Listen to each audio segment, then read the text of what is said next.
Kemba Walker's 8th season in the NBA, and for the 3rd time he's an all-star, but for the first time he has heard his name called as a starter, and it will come in the city where he has spent his entire career, Charlotte. Kemba Walker joins us from Milwaukee, where the Hornets play the Bucks tomorrow night. Kemba, congratulations, number one, and number two. I was reading last week where people were asking you about the possibility of being an all-star, and you said, well, I don't know, with the record of the team and that kind of thing. How gratifying is it at this moment to be sitting there and knowing you're one of the 10? Oh, man, it's kind of surreal. It's kind of surreal.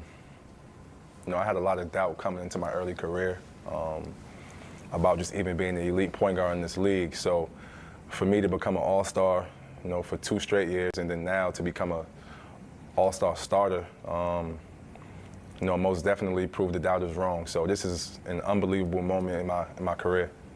Kemba Shaquille, one, Uncle Chico says congratulations. 2, now that you know you're going to be a starter in Charlotte, what's going to be your mindset?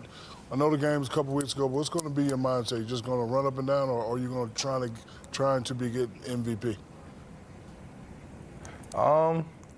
I don't know yet. I know a lot of the players who play in their city usually goes for the MVP. I think I might as well. I'm going to try to play hard. Definitely want to get the win, but we'll see. I don't know. Kemba, you guys are clinging to a playoff spot right now. You feeling really good about those playoffs? I'm feeling good. We still got a lot of work to do, of course. We got to play better. I got to play better. Just got to get my team going. And, we got to just keep climbing, keep getting better every day, which we're doing. We're trying our best. So, whenever this season ends, hopefully we're one of the top 8. Kemba, congratulations, firstly. Secondly, I want you to brag on yourself a little bit in this way. At being at your size, let's not lie, you're 5'10". So being at your size, carrying an NBA team, tell us that much responsibility of carrying the offensive load and the things that you've been doing and consistently being in the playoffs for a team like in Charlotte, where sometimes the expectations were always all over the place. What do you have to do differently than an Anthony Davis or LeBron James, guys who can physically impose their will on the game? I gotta bring it every day. I gotta bring it every night. I have to be on point each and every night with my leadership, with my play.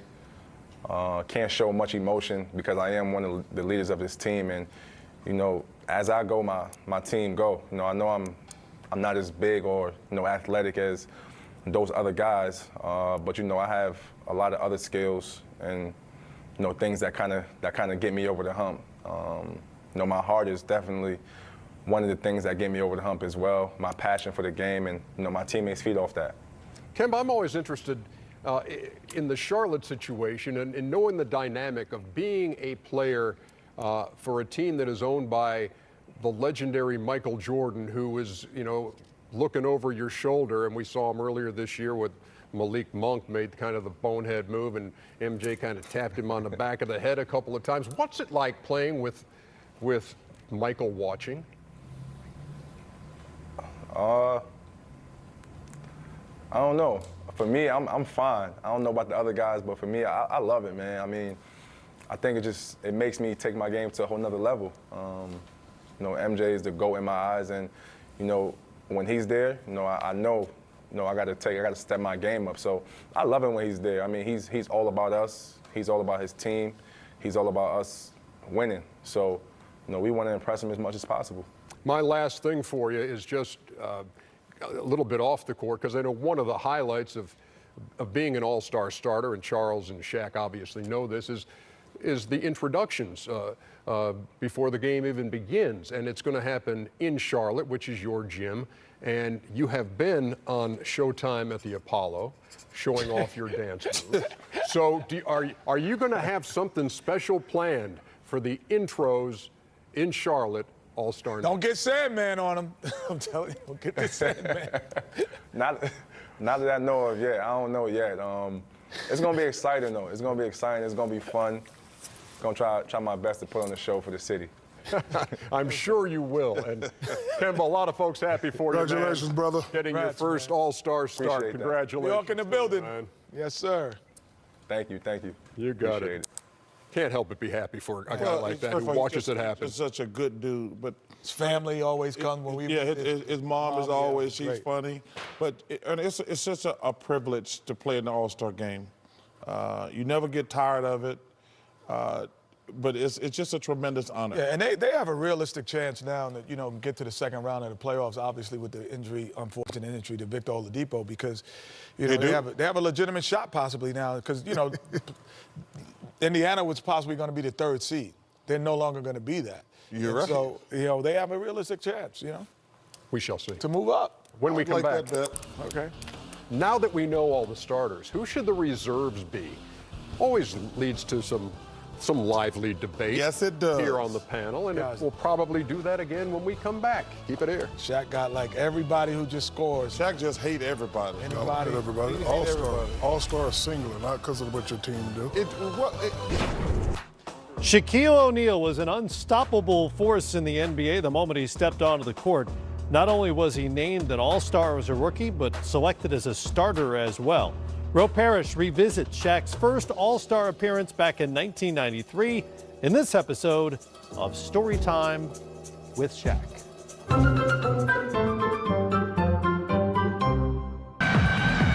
At center is the first rookie to start in an All-Star game since 1985. Standing over 7 feet tall and weighing 300 pounds, he plays well beyond his 20 years.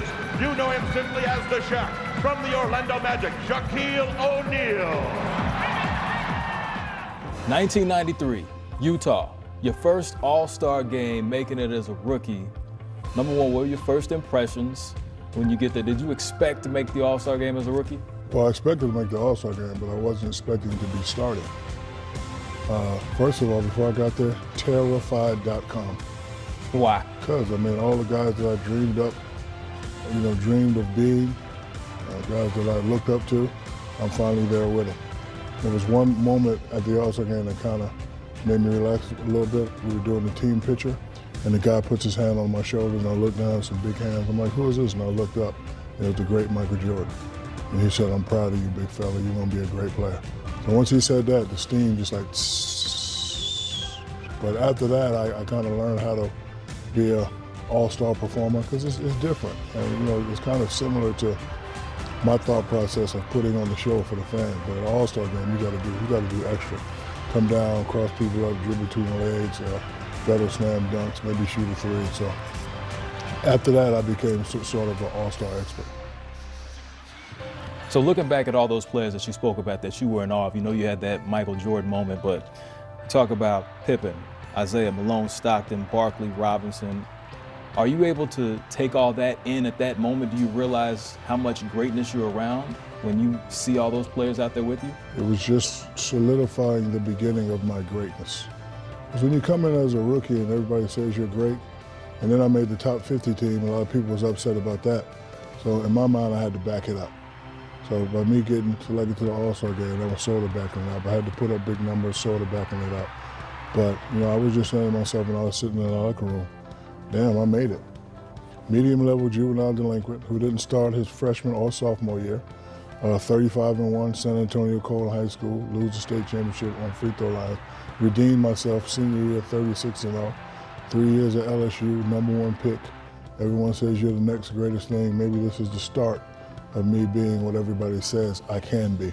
When you're just sitting there watching, you just automatically put yourself in those scenarios. And I used to do it all the time. And then finally, look up and I see the real Charles Barkley walk by. I see the real John Stockton, the real Karl Malone, the guy who I grew up watching, the Admiral, David Robinson, Pat Riley with his $6,000 suit and his silky tie and the beautiful hair. Like I'm sitting next to all these people. So maybe what everybody is saying that this young kid will be a great player, maybe it's true. The 2019 All-Star starters will be revealed tomorrow night on TNT at 7 o'clock Eastern Time. You both were part of the esteemed media panel. I don't know about esteemed. Yeah. Calling it esteemed media panel that represents 25% of the total ballot when it comes to the starters. So you both had to submit Eastern Conference starting five and a Western Conference starting five. Your Eastern Conference starters are pretty similar. Both include Kyrie Irving, Giannis Antetokounmpo, Kawhi Leonard, and Joel Embiid. They are identical except for what I'm going to call the second guard spot. Kemba Walker for Greg. Sekou, you've got Bradley Beal. This being a TV segment, you're now obliged to argue about it. I mean, listen, I think both those guys are worthy. I just looked at and weighed heavier the work Bradley Beal has done since John Wall went down. A Wizards team, GA, that was out of it, out of people's consciousness. We had kind of written them off. John Wall goes down, Bradley Beal is playing fantastic. I think he should be an all-star either way. Yeah. He could be a starter. You could have him be one of the reserves. It doesn't matter. As long as he's on that team, I think you're doing right by him. Yeah, and I agree. I think both are going to make the team. I went with Kemba. One, he's been great from the start of the season, and two, as of today, they're a playoff team. Right. And so to me, I do think, because their stats are actually very similar, but I just think, ultimately you want to reward success too in winning. So that's why for me, I ended up going with Kemba. But I'm like you, Sekou. I think both guys are all-stars with how well they performed this season under adverse conditions for both teams. I actually put Ben Simmons on my ballot, and I think you could make an argument for Yes, three you of could. those guys. I think he'll be there too. If you're rewarding winning, Ben Simmons. Yeah. So the winning argument, Yeah. that's kind of where I fell. No question. In the Western Conference, again, you agree on four of them. Steph Curry, James Harden, Kevin Durant, and Paul George. Greg has the Kings. Sekou went with the Brown. Yeah, I just looked at the fact, again, it goes back to before LeBron went down, they were a 4 seed.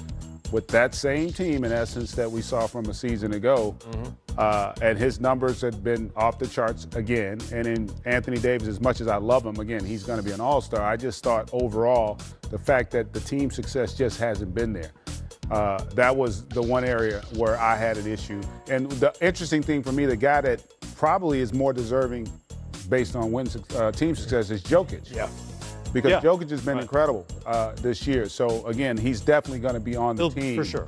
But I think, again, part of this is who do you want to see as well when you talk about the starters. And Right. so I ultimately went with LeBron. Yeah, and if Anthony Davis was any less of an unbelievable, freak of nature in this league, it would be easier to leave him off somebody like this. I just figured when you look at his body of work, independent of the context of the Pelicans' struggles this season, he's always up here on that next level of the handful of guys in the league who can do what he does on a regular basis. Hard to leave him off, but of course, people will say, well, why are you penalizing LeBron for missing games when you didn't penalize Steph Curry for the same thing? Yeah, Sekou. Why are you doing that? So there is a part of me that kind of scratches my head and says, do you knock LeBron for being out? Is it a recency bias because he's been out lately?